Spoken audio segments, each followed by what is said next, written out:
Outreach Israel News, February 2024.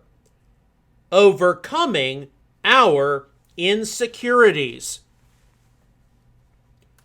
At the beginning of January, my parents, Mark and Margaret Huey, and myself attended the 2024 IAMCS Rabbis Conference in Orlando, Florida. The stated theme of the conference was They Overcame, based on Revelation 12:11. They overcame him by the blood of the Lamb and by the word of their testimony, and they did not love their lives even in the face of death. Tree of Life version.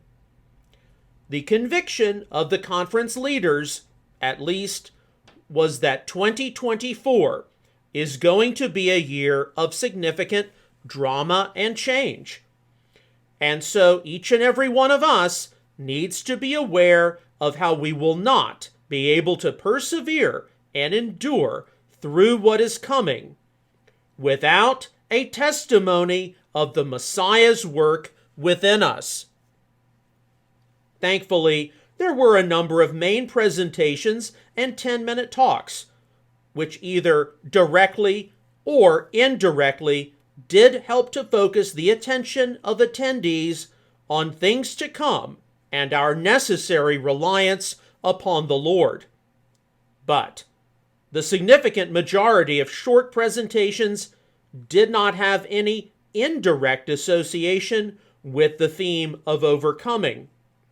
As I looked across the ballroom, when I heard the few presentations which spoke about the challenges of our present time, I visibly witnessed a number of Messianic Jewish leaders get very uncomfortable, squirming and twitching, often with grimaced or negative faces. A great deal of our ministry work as Outreach Israel and Messianic Apologetics is spent helping people who have been hurt by much of the negative impact of the independent Hebrew or Hebraic roots movement. We have been able to successfully aid many people transition from the far right to the near center in various matters of Torah legalism, and especially in dealing with Christian family and friends. The Messianic Jewish community does possess a stability which the Hebrew roots movement does not. There are no questions when you attend most Messianic Jewish congregations as to whether or not Yeshua the Messiah is God, what the canon of Holy Scripture is, what terms to use when speaking about God, what religious calendar is followed, and how many traditions should be employed. Messianic Judaism, on the whole, sits somewhere within the halakha of much of conservative and Reform Judaism, and within the theology of a sufficient amount of evangelical Protestantism. And most thankfully, the salvation of Yeshua the Messiah is considered to be the most important thing for many Messianic Jewish people. This is not to say that various sectors of Messianic Judaism, to be sure, do not have issues which they are still wrestling with.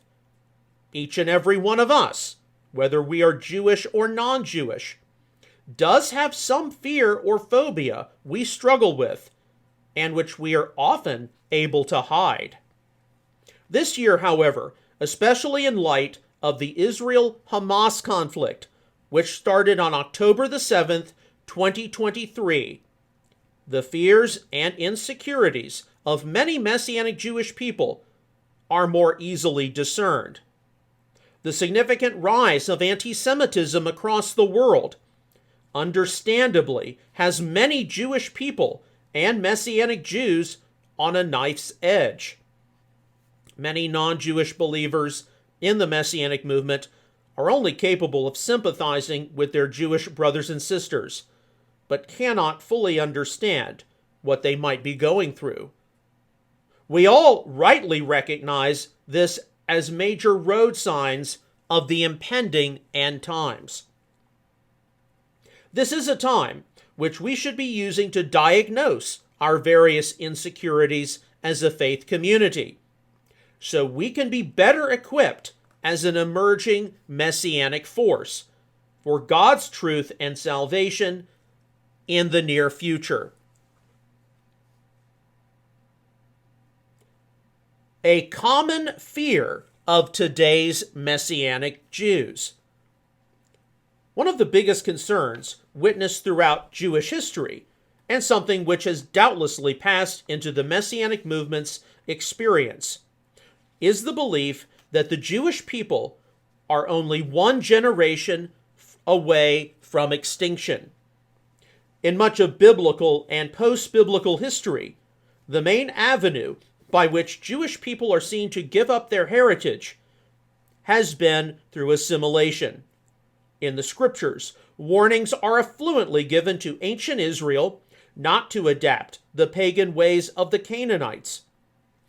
In the Second Temple period, the Jewish community had to avidly fight against Greco-Roman polytheism and the attempt to abandon a Torah lifestyle. Fast forwarding to more modern times, it has been held throughout a great deal of traditional Christianity that Jewish people who embrace faith in Jesus actually cease being Jewish. And one of the biggest accelerators of abandonment of one's Jewish heritage has doubtlessly been intermarriage, because of the deep concern that one's half-Jewish or quarter-Jewish children or grandchildren will assimilate into wider non-Jewish culture and society. The Messianic Jewish movement was originally set up as a place for matters of Jewish outreach and evangelism, and in providing Jewish believers in Yeshua a place to continue in fidelity to their heritage and traditions. Messianic Jewish congregations were to be a place where the dangers of assimilation could be stopped, and Jewish believers in the Jewish Messiah could still be Jewish. Many of the Messianic Jewish pioneers of the 1960s and 1970s were not only rejected by their families and the Jewish community, but often regarded as dead. They did endure a great deal of trauma and psychological catastrophe. Some, even today in the 2020s, have still not overcome a number of those difficulties because of the significant struggle they have had to endure in fighting for a Messianic Jewish movement where Jewish believers could still be Jewish. It should be much easier for non-Jewish believers to understand the common emphasis that they must be specifically called into the Messianic movement at its present phase of development. In recent days, because of the post-October 7 rise of anti-Semitism, there are many Messianic Jewish people who have understandably wanted to protect themselves and their Jewishness. Thoughts of the past, especially from the Second World War, have been readily invoked. Many I have encountered are operating from the premise that the entire world is about to turn against the Jewish people. Yet, there have been strong showings of solidarity on the part of millions of evangelical Christians and even non-believers all across the world for Israel. But along with this, millions of other evangelical Christians have been relatively silent. Regardless of what specifically is going to happen, we should each be able to recognize how this is a time to transition into overcomers and identify areas of insecurity which need proper resolution. Are you part of a unique move of God or not? One of the significant traits of today's Messianic movement has been recognizing our faith community as composing the end-time move of God. But what is this supposed to mean exactly? What it should never mean is completely pausing one's life, such as abstaining from work, 2 Thessalonians 3:10, or marriage, 1 Corinthians 7:26, entirely because of the idea that the last days and final battle are somehow at hand. People who believe themselves to be part of a religious movement, which is going to culminate in the return of the Messiah himself to planet Earth, should go about their lives as normal as possible. Yet, those same people should also be willing to orient their value system, activities, and life goals to contribute to the Romans chapters 9 through 11 salvation historical trajectory of all Israel will be saved.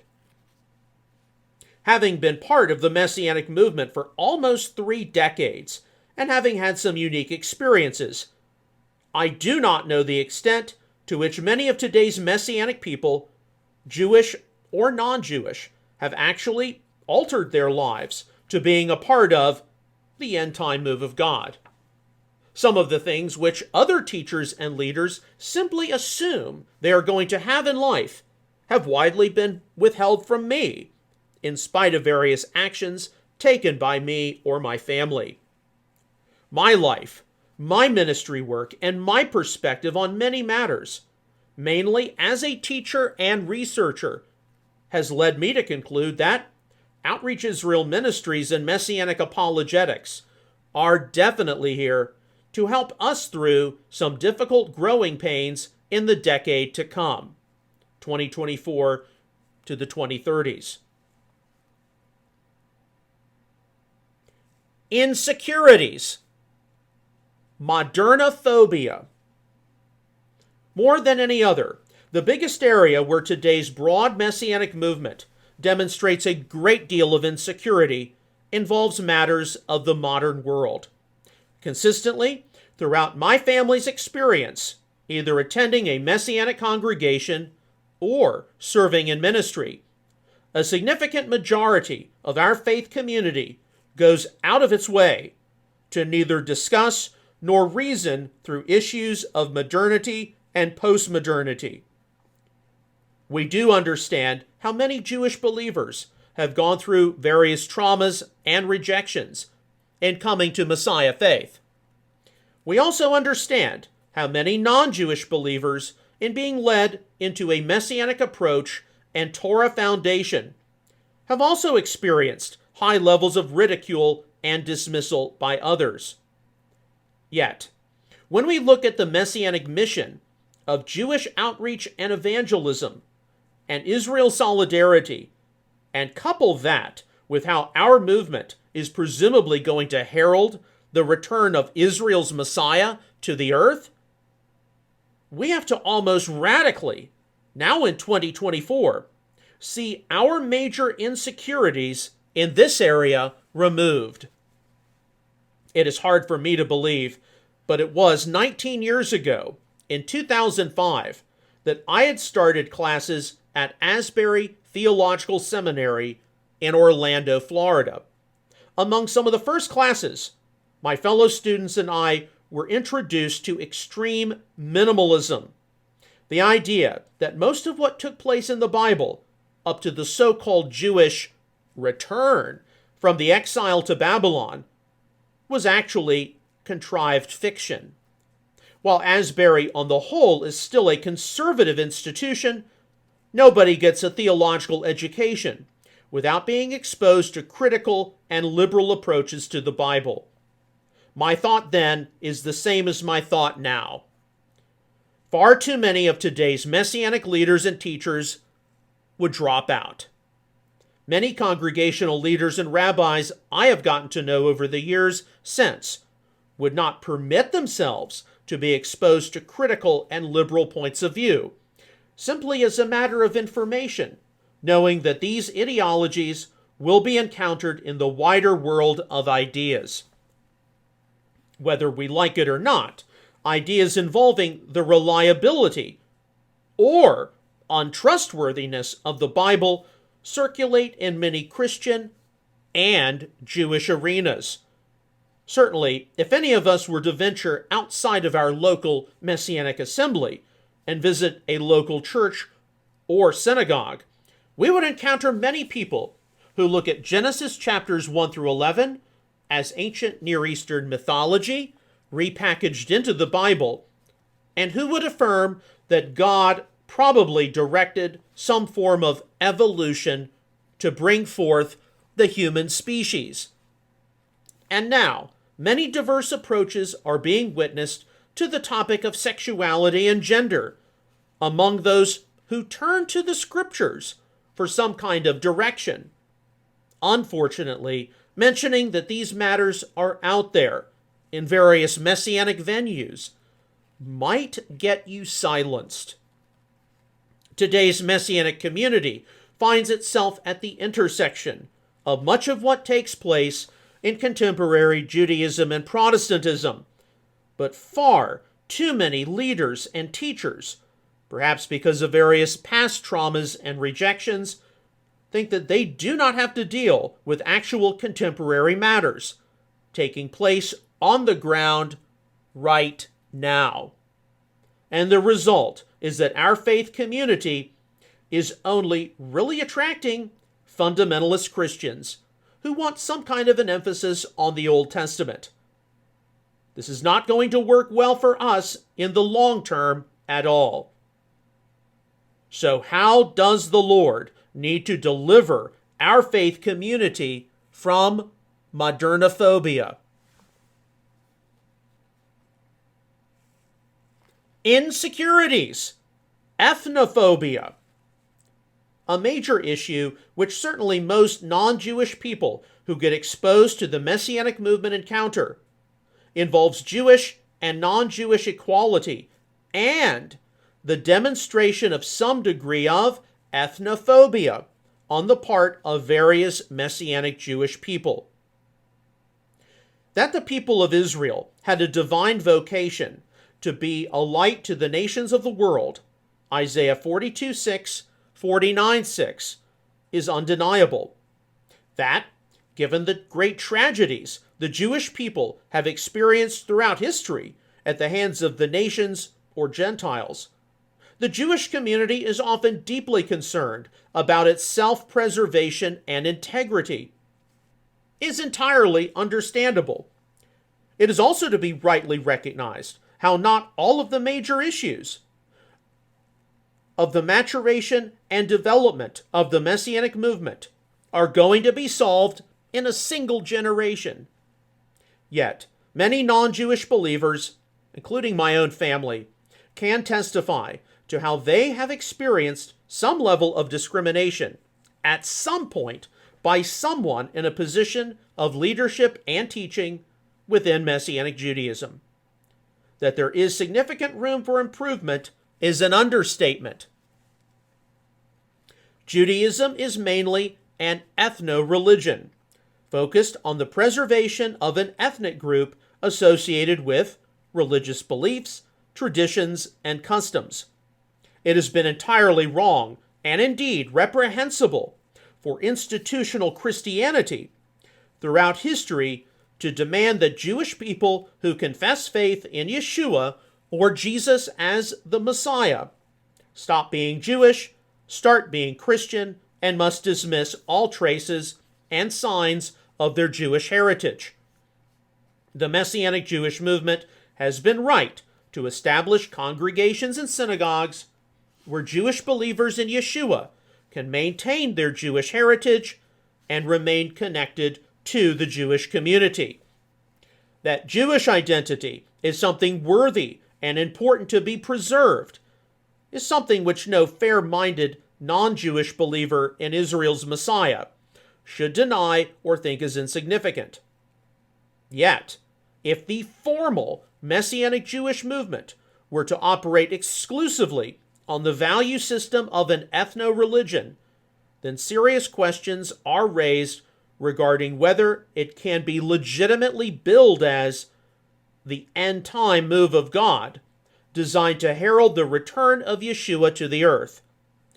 Such an end-time move of God may involve being outnumbered 10-1 in some cases, per the expectation of Zechariah 10:23.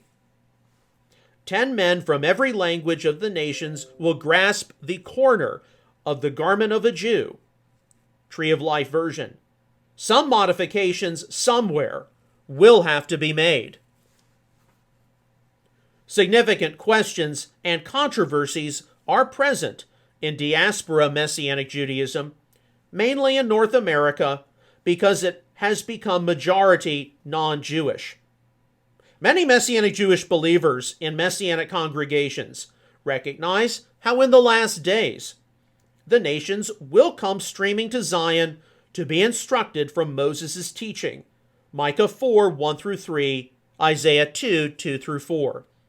They do not consider their Jewish identity infringed upon when non-Jewish believers, who are sincerely and genuinely called by the Lord, partake of Torah practices such as the seventh-day Sabbath, Shabbat, the appointed times, Moedim, or a kosher style of diet, and serve alongside them as co-laborers in the Messianic mission of Jewish outreach, evangelism, and Israel solidarity. But this is hardly everyone. There are Messianic Jewish people out there who do consider their Jewish identity infringed upon when non-Jewish believers, even being led by the Holy Spirit as a part of the new covenant, Jeremiah 31:31-34, Ezekiel 36:25-27, Hebrews 8:8-12, also Romans 8:4. Take on these kinds of Torah practices as a part of their growth in sanctification.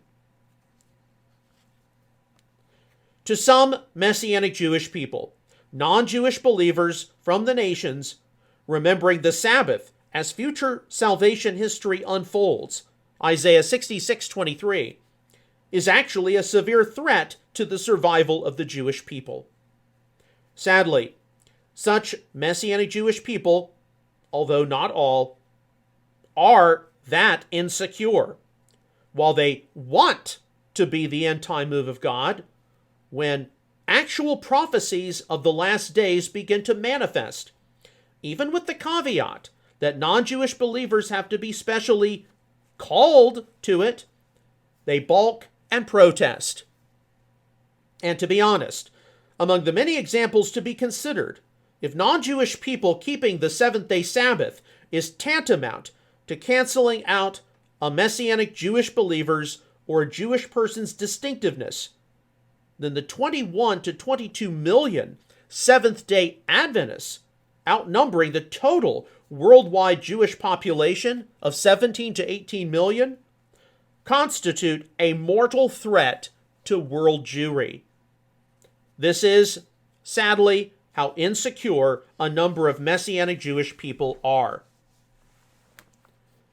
The biggest threat to the generational survival of the Jewish people is the one matter which has plagued ancient Israel and the Jewish people throughout history: intermarriage.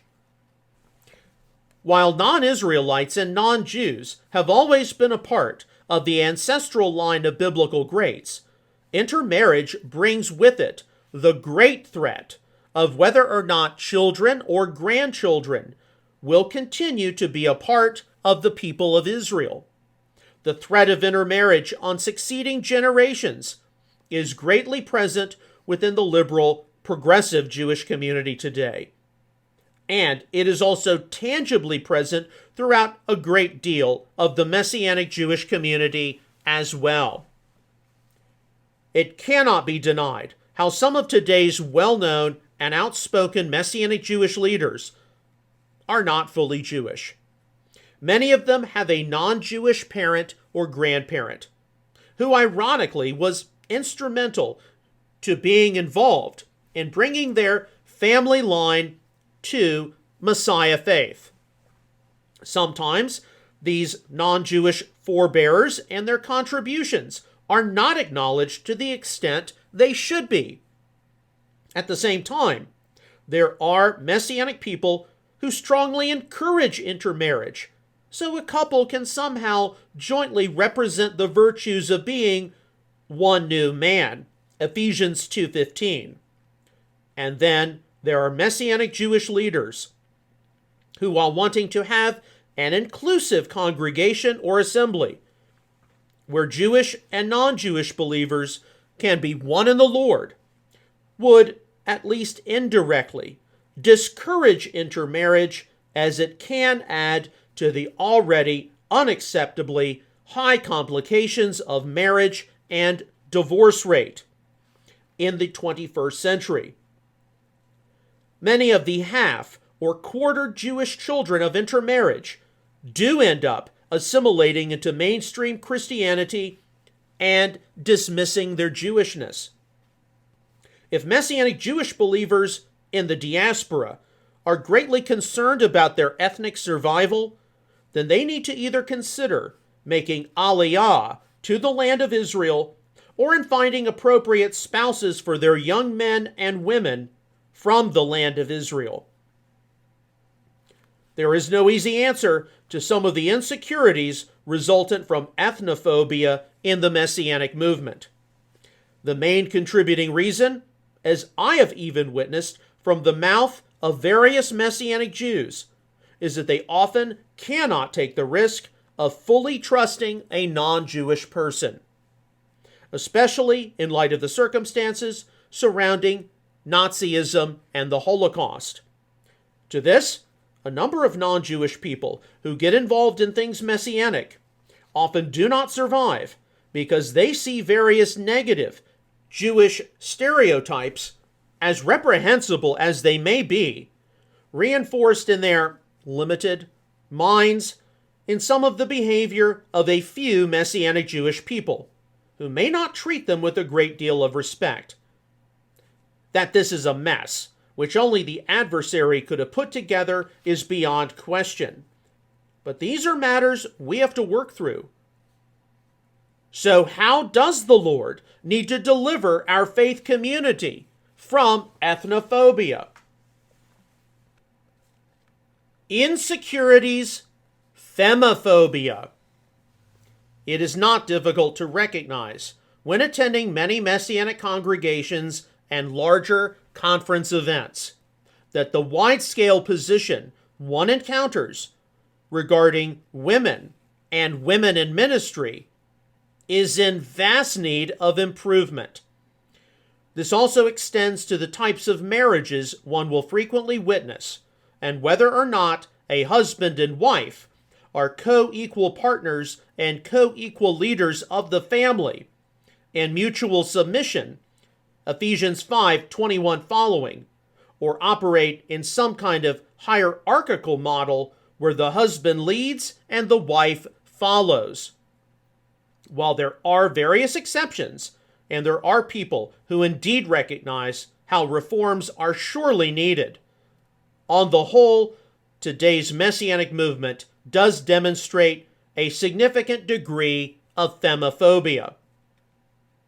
In our family's experience over many years, today's Messianic movement shirks at a great deal of wanting to consider discussions and propositions made in much of evangelicalism concerning male and female equality. When the presence of female leaders in the apostolic writings is mentioned, such as Euodia and Syntyche, Philippians 4:2, the deacon Phoebe, Romans 16:1, or the female apostle Junia, Romans 16:7, there tends to be a wide deafness. Many are, for whatever reason, incapable of thinking of the restrictive instruction of 1 Timothy chapter 2 as being anything other than universal for all times and places, rather than it being situation-specific to Timothy having to sort out the fallout from a false teaching which impacted Ephesus. We are very thankful, at least, that today's Messianic Judaism recognizes how polygamy A man having multiple wives was not God's original intention. Genesis 2:23 and 24.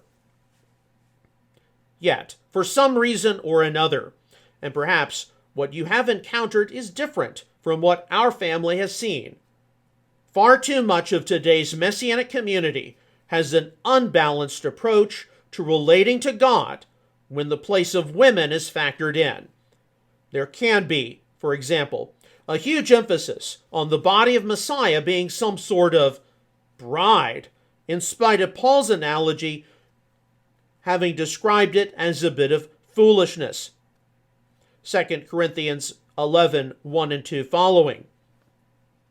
We do not hear enough discussion on the redeemed as sons and daughters, children of God, as servants of the King, as laborers in the field of God, as soldiers fighting in a spiritual war. While everyone's experience is different, when we look at a majority of Messianic congregations and synagogues, it is easily discerned how they tend to be led almost entirely by men. And when we see that the main people being attracted to Messianic congregations at present are fundamentalist Christians, we should hardly be surprised. A majority of today's evangelical Protestants, and certainly members of the Jewish community, would expect both males and females to serve together and be involved in decision-making. Much of the unwillingness to consider evangelical positions much more favorable to women serving in formal leadership capacities in ministry, very much based in reasonable exegesis of the Holy Scriptures, often comes in the form of thinking that opening up positions of leadership to women will then be a slippery slope leading to LGBTQ plus persons in leadership. But this is no more inevitable than how a Torah-observant lifestyle will lead to gross legalism, or how a person reading ancient Jewish literature will eventually deny Yeshua as Messiah. So how does the Lord need to deliver our faith community from femophobia? Overcoming our insecurities. Even though I have just talked through a number of the significant insecurities I believe today's Messianic movement has, and needs to definitely work through in the days ahead to improve its effectiveness, each and every one of us has our own insecurities to deal with. We live in an increasingly complicated world, with sin and godlessness on the exponential rise. We see apostasy all around us. We see many things getting hopelessly out of control. Every day, we go before the Lord in prayer and often ask Him to just get us through this. I have been outmaneuvering and outflanking different opinions and points of view I disagree with my entire ministry career. There are some things about the development of the Messianic movement, which I have witnessed over the past decade, I am not happy about, and I am sure that many of you may share these feelings. We find ourselves in the midst of a spiritual war, and with our God in heaven continually trying to get our attention so that we might be ready to take on new challenges. And it doubtlessly takes faith and the ability to recognize how we mortals cannot see everything. Hebrews 11:1. I was recently challenged in a morning prayer time regarding how each one of us can better see our insecurities overcome. The most interesting verse came to mind, as Yeshua said, "For I say to you, from now on, you will not see me until you say, 'Blessed is he who comes in the name of the Lord.'" Psalm 118:26. Matthew 23:39, New American Standard. Far too frequently, in one's messianic experience, the first words which can be invoked when meeting someone might be, are you Jewish? Are you Messianic? Are you Torah observant? Are you some human label? Far too infrequently, the goodness and blessing of Israel's God from one person to another is not invoked. Those who are able to extend God's blessings, shalom, and welcome to another are those who have largely overcome their insecurities. How do each of us need to be better committed to His grace in our lives?